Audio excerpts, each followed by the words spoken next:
Innovation is the keystone of Formula One design. Despite the rigid regulations set in place by the organisers for each season, F1 teams are always looking for new ways to make their cars faster, stronger and better. The 1970s had seen major strides in the field of aerodynamics, with wings being integrated into the design of Formula One cars for the first time, rather than haphazardly bolted onto stilts above the chassis. Teams such as Lotus had mastered ground effect, creating areas of negative pressure beneath their cars in order to suck the floor to the road and increase the ever-quickening corner speeds. However, while the shape of the cars had changed, the materials being used to make the chassis and bodywork was still quite primitive, being primarily steel and aluminium.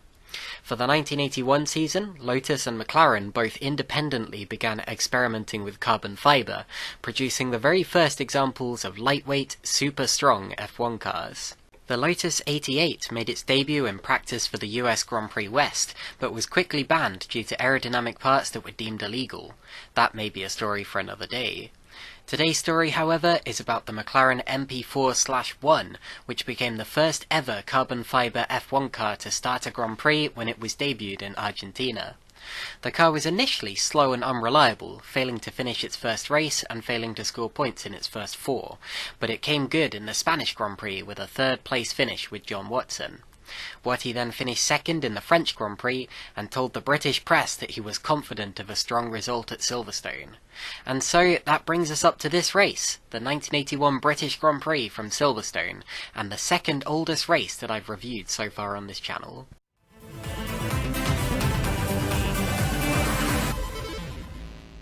The 1981 British Grand Prix saw an all-Renault front row, with Arnoux ahead of Prost, who was fresh off the back of his first F1 victory at his home Grand Prix in France. Nelson Piquet was almost a second back in third position, just ahead of Didier Pironi's Ferrari and the carbon fibre McLarens of John Watson and Andrea de Cesaris. World champion Alan Jones lined up 7th alongside Gilles Villeneuve, who has actually never featured in a random F1 Race Reviews episode before, and championship leader Carlos Reutemann could only manage 9th on the grid in his Williams. Don't worry though, Carlos, you have an 11-point lead. I'm sure you won't famously fumble the World Championship at the last round by just a single point. That would be crazy. Further down the grid, Keke Rosberg did well to qualify his Fittipaldi in 16th position, especially since his teammate Chico Serra just missed the cut, with only 24 cars being allowed to start. Also missing the cut were Henton, Salazar, Warwick and Gabbiani, and most surprisingly Nigel Mansell could only manage 27th in his Lotus, thus missing the start of his home Grand Prix. After 2 winless seasons, Lotus were floundering yet further. When the race got underway, a few cars crept before the start, but because this was the early 1980s, the race director just sort of turned a blind eye. Up at the front, Prost swept around Arnoux, who came under threat from Pironi into turn 1.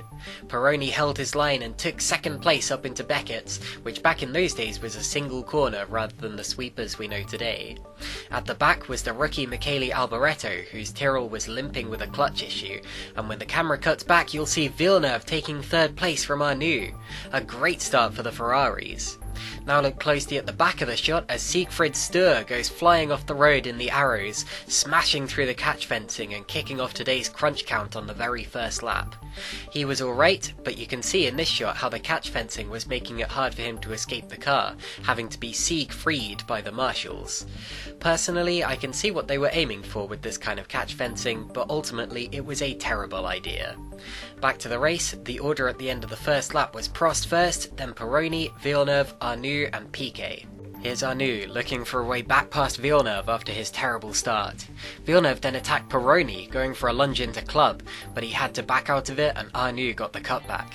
It was a very common sight to see the Ferraris and Renaults leading in the early 1980s, but a less common sight would be the Renaults and Ferraris leading at the end of the race, because their reliability was constantly letting them down. One thing I love about this era of Formula One is that there was a real balance involved. Teams could make a fast car or a reliable car, but rarely both, so it was up to them to find their niche and take wins when they could. That's how Williams and McLaren often won races, despite usually only having the 4th or 5th fastest car. Personally, I'm glad that more cars can finish the races nowadays, but there is a certain element of unpredictability that has been lost compared to what we used to have. It was a very different style of racing. Anyway, here's an attempt from Arnoux, and we cut away to see Derek Daly in the pits. Well done, TV directors. Luckily we didn't miss the overtake, which Arnoux was still trying to pull. Here we go again then, with Arnoux challenging Pironi for second, and also Piquet challenging Villeneuve for fourth, and it looks like both moves were successful. Nicely done. The Renaults were now first and second again, and Arnoux set off after his teammate Prost, who had built out a strong lead in the early stages. One lap later, watch Villeneuve's Ferrari as he hits the curbs wrong and spins! Into the catch fence he goes, along with Jones, who couldn't avoid him, and De Cesaris, who spun wildly to avoid the back of Watson. Watson slowed the car down, expertly avoiding the carnage, and he resumed the race undamaged. What a shame to see several serious contenders out of the race in the early stages, and De Cesaris too. Unfortunately, you have to say that this was 100% caused by Villeneuve being too aggressive, which was a real theme in his career. He was blisteringly quick, to the extent where he's earned legendary status akin to Senna or Fangio, but personally I think he was just too damn crash prone. Oh, that's a sorry sight. Yeah, pull over please, Shield. That looks like a deflated bouncy castle. Did you get hit by anybody else, Alan?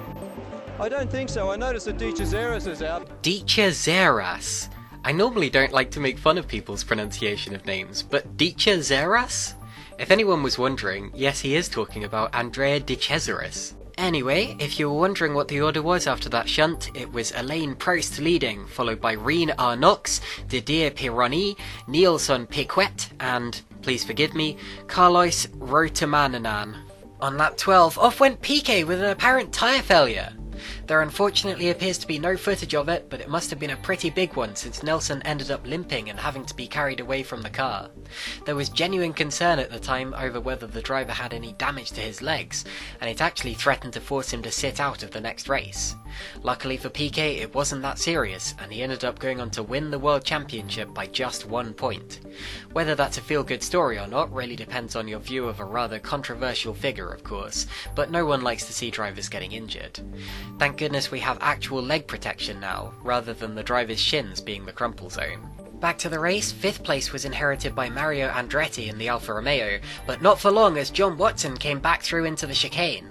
Watson was on a recovery drive, having come to an almost complete stop while avoiding Villeneuve's crash, and he was now right on the back of Pironi and Reutemann. Just 1 lap later, and here he goes again to the outside of Reutemann, and then cutting back to the inside, and through he went into the chicane.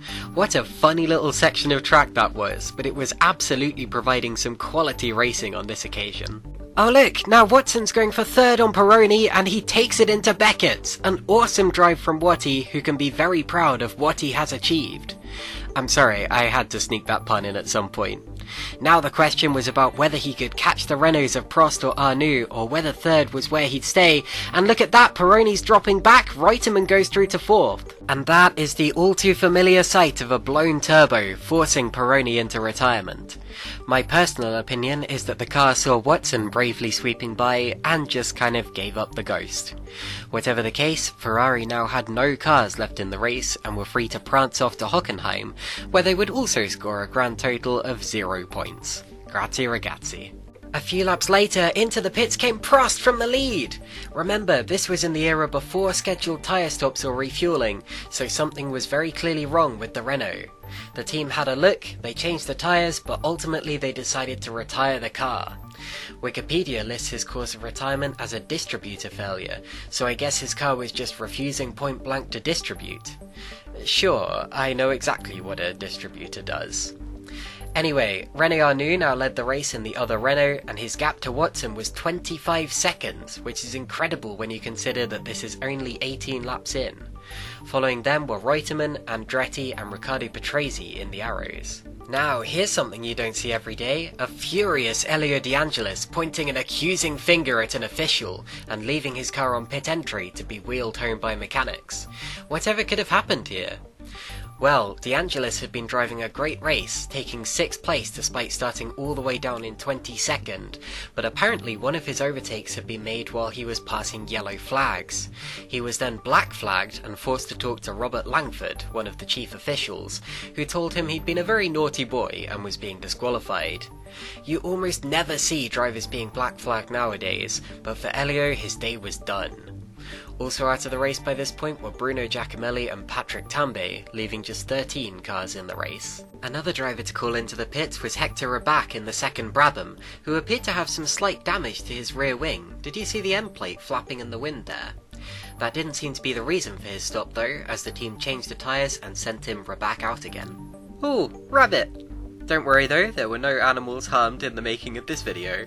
And now look at this! On fresh tyres, Hector Rabac decided to unlap himself from Renault Arnoux. This was interesting because, with respect to Rabac, he was normally nowhere near good enough to pass a Renault, but on this occasion it appeared that Arnoux was struggling. Just like with Prost earlier, he was having distributor troubles, and the gap between Arnoux and Watson was beginning to shrink, setting up an exciting final 15 laps. The crowd watched on in anticipation. Remember, despite being from Ireland, Watson is from Northern Ireland, making him a British driver. The only British driver in the race, in fact, as all the others had failed to qualify. This, however, is not John Watson passing Arnoux, it's actually the lapped Alfa Romeo of Mario Andretti. It must have been extremely confusing at the time to have two almost identically liveried cars on the grid, but luckily the Alfa and the McLaren looked visually different in shape. Andretti had been doing a great job in the Alfa, running in the points, but look, he's slowing, and that's the end of the race for him. What a shame. Meanwhile, Watson had caught Arnoux and tried to pass him in front of the packed grandstands, but Arnoux fought back hard despite his ailing car. It wouldn't be long before he tried again though, holding it around the outside of Maggotts and taking the place into Beckett's. John Watson just needed to coast home now to win the British Grand Prix. Oh, not before more retirements though. That's Mark Schura running out of fuel in his Theodore when he was potentially on for a point from the very back of the grid. Also out of the race was Keke Rosberg, who retired his Fittipaldi off screen, and René Arnoux, whose Renault gave up second place and joined the car graveyard with just 4 laps to go. This would have allowed Riccardo Patrese to score a podium, but he retired too, leaving just 8 cars to see the checkered flag. What a ridiculous race. In the end though, it was John Watson who came home to win his home Grand Prix, taking the first ever victory for a carbon fibre F1 car. This was his second win in total, and his first for McLaren, a year before his fight for the World Championship with Rosberg and Pironi. A massive 41 seconds back in second place was Carlos Reutemann, who extended his championship lead to 17 points, since basically all of his main rivals had dropped out. Amazingly, these were the only 2 cars on the lead lap, but third place in the end was Jacques Laffitte's Ligier from 14th on the grid. Fourth was Eddie Cheever in his Tyrrell, 5th was Hector Rabac's Brabham, and 6th was Slim Borgard, well known as a pop and rock drummer, who took his only point in F1 in just his second start. Only 2 more cars saw the checkered flag, with those being Derek Daly's March and Jean-Pierre Jarrier's Ocella. Guys, before I give this race a score, I want to let you know that I have a Daily Motion channel where I upload all the videos that get taken down from YouTube by the pesky FOM bots. While I accept that FOM owns the rights to the race footage I use, I believe that all of my videos fall under fair use due to the high levels of parody, commentary and review, and I always encourage people to watch Formula 1 live in order to better appreciate this great sport. Sadly, this isn't always enough. I also occasionally stream on Twitch, where you can chat to me live, so I've included the links to both my Daily Motion and my Twitch channel in the description of this video. Thank you. I gave the Grand Prix an 8.3 out of 10 for its extreme unpredictability, its thrilling ending, and its historical significance. There were feel-good stories all around, especially with the surprise win for Watson in front of his home crowd. A fun fact about this race is that as of the time of recording, it's the oldest full race available through F1 TV, even though I know for a fact that there are older Grand Prix that the FOM have access to. Maybe get on that, Liberty Media, I'd love to see more of this era.